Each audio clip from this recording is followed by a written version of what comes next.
Nous vivons dans un monde qu'on peut critiquer, qui est le monde de la dérision. Vous le savez bien, et dans les médias, je dirais, le monde de la dérision, on se moque de tout. Le fait que ça se fasse me satisfait. Parce que ça veut dire que nous avons, qu'on est libre. Peu à peu... Il faut qu'on soit beaucoup plus sage que ça, qu'on ne rentre pas dans ces provocations. Et c'est pour ça que... C'est l'autocensure, ça, Jamel. Tu comprends ce que je veux dire? Si on commence à pas faire de dessin pour pas choquer les musulmans... Non, si on fait... Pour moi, c'est de l'autocensure. C'est la fin de la liberté d'expression. Pour moi, la liberté d'expression, la liberté d'expression et le respect font partie, sont mariés ensemble.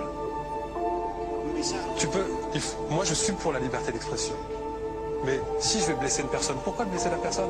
Mais si moi j'ai envie de faire une caricature sur Mahomet ou sur un rabbin ou sur Jésus-Christ, il faut que j'ai le droit de le faire. Tu comprends? C'est ça la France. Quand tu sais que tu vas blesser 10 millions de personnes, pourquoi tu vas les blesser? Pourquoi? C'est la liberté, c'est ça. C'est la liberté de...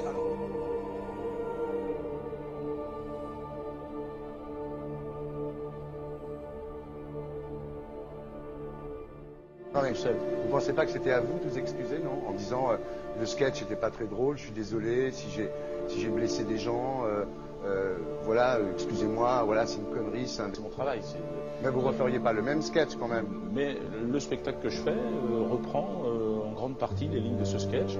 Mais il y a un truc que je ne comprends pas sur cette affaire, c'est qu'à aucun moment vous avez senti le besoin de vous excuser et que vous en avez rajouté. C'est tellement surprenant, c'est tellement inadmissible que j'en suis choqué. Voilà. Dans un pays où on peut parler, on peut s'exprimer. Et là, pourquoi tout d'un coup, sur un sujet, on ne pourrait pas s'exprimer sur ce sujet? Vous savez bien pourquoi on ne peut pas s'exprimer. Pourquoi? Parce que dans ce pays, on a envoyé pendant la guerre des juifs dans des chambres à gaz et que ça crée un petit problème quand même. Vous voyez ce que je veux dire? Dans ce pays, on a envoyé pendant 400 ans des centaines de millions de Noirs. Il y a eu 400 ans d'esclavage et pourtant, ça n'a pas empêché Michel Leb de faire un sketch qui m'a fait marrer. Où il faisait un Noir et à la fin, il faisait un singe. Et en parlant des narines, en parlant des lunettes. En tout cas, lui, il n'a pas été interdit d'exercer son travail. Il a même eu la Légion d'honneur. Quelqu'un qui a toute sa famille qui a été exterminée dans un camp de concentration et qui voit quelqu'un à la télé qui dit Israël.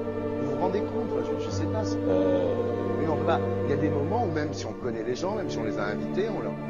Et c'est pour ça que... C'est l'autocensure, ça, Jamel. Tu comprends ce que je veux dire? Si on commence à pas faire de dessin pour pas choquer les musulmans... Non, c'est de l'autocensure. C'est la fin de la liberté d'expression. Pour moi, la liberté... Et là, pourquoi tout d'un coup, sur un sujet, on ne pourrait pas s'exprimer sur ce sujet? Vous savez bien pourquoi on ne peut pas s'exprimer. Pourquoi? Parce que dans ce pays, on a envoyé pendant la guerre des juifs dans des chambres à gaz et que... Deux poids, deux mesures. La liberté pour tout le monde. C'est-à-dire? La liberté pour tout le monde. Il y a une personne comme Dieudonné qui a fait un rabbin, enfin qui a fait un colon juif, etc. Tous ces DVD ne sont plus dans les pactes. On l'empêche médiatiquement, on ne le voit plus. Alors que lui, c'est un comique. Plusieurs lois qui ont été faites contre l'antisémitisme. Et moi, je fais un appel aujourd'hui de faire une loi contre l'islamophobie.